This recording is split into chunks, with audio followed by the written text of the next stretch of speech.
Then, dito naman tayo sa harap. Yan. Ibababa mo lang tong click nya. Yan. Pagbaba, ayan, lilitaw na po yung fan blade nya. Siyempre, kailangan natin uli yung Y. So, gamit tong Y, ayan, may ginagawa lang si Bay. Kakalasin lang natin siya. Ay, ayan na. Ay, wala akong pera sa dads.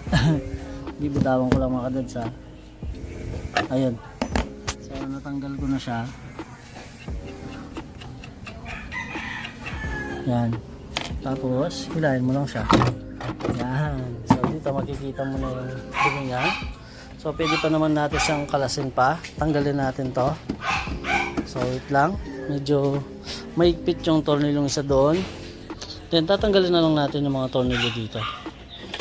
Yan. So, subukan lang natin mga dads. Let's go. At ito, pag tanggal mo ng